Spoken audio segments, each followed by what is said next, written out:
going virtual or cashless or whatever the hell we want to call it makes money more invisible.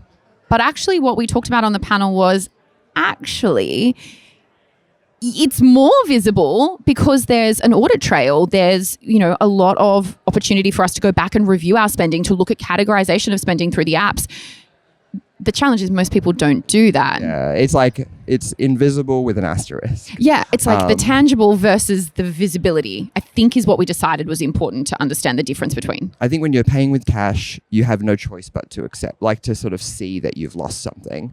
When you're paying with card, it can be tempting just to not look at your bank. I know for, when I was younger, there was a pretty big period of my life where I would dread opening up my banking app because I specifically just didn't want to see what was going on in there. I think that's most people, yes. Yeah. I think it's a very common experience. And so, like when payments went digital, there technically is an audit trail. There's more data there. Yes. You can, depending on the app you're using or the bank you're using, you could have spending insights and sort of categorization and all of this data that is way more rich than you would ever get with cash because no one's writing everything, Yes. Except my grandfather, he was crazy with that stuff, but he's the weird exception that we always laugh at. I think. Oh, yeah. If you would like ledgers of how much petrol cost every week in rural New Zealand for the last 30 years, I'm pretty sure my grandmother still has it, but that is so rare. It's a lot of work. It's a lot of work.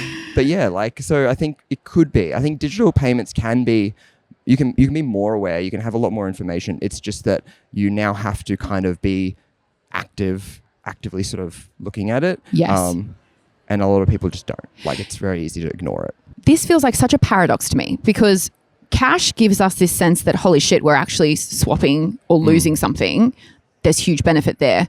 But simultaneously, the insights that you could get, should you choose to engage with them by using online payments, could be really valuable. The problem is people do not want to go and do that reviewing. And so I'm like, this is a contradictory, this is confusing. Yeah. Maybe it's just confusing for me, but I'm this is a hard thing to grapple with. I'm like, what do we do? How do we fix this?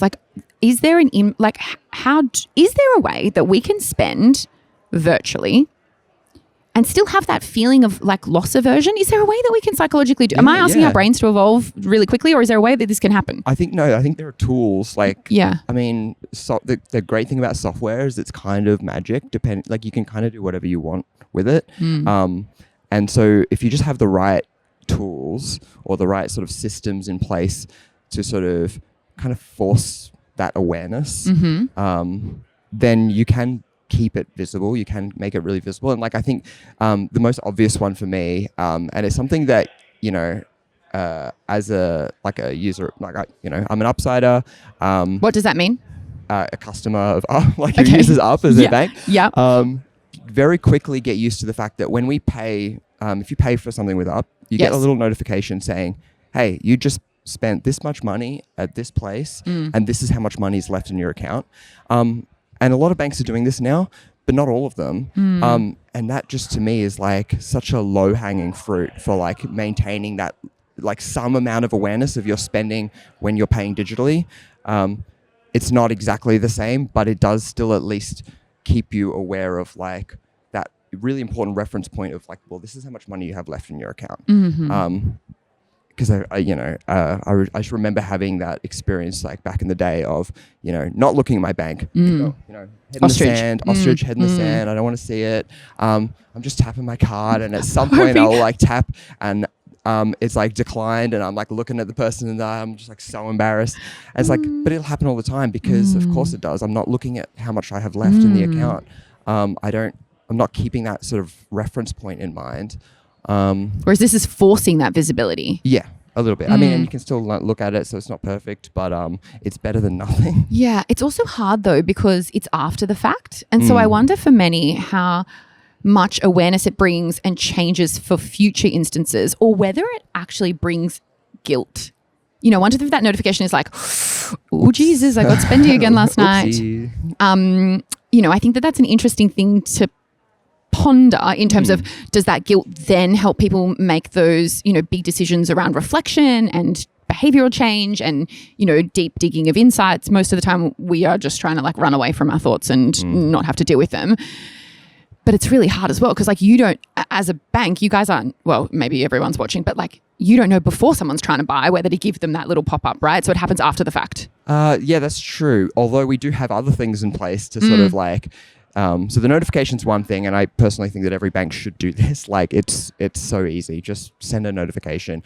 But like to go sort of the next level, yes. On iPhone, Android, like you can have widgets on, like even on your lock screen, that like Up does this, where you can add little widgets that show your balance, sort of whatever your current balance is, so it's always front and center. So even before you make that purchase, I can just like take a quick peek at my phone. I'm like, oh, that's how much I have in there. I can do this without getting that awkward sort of decline transaction.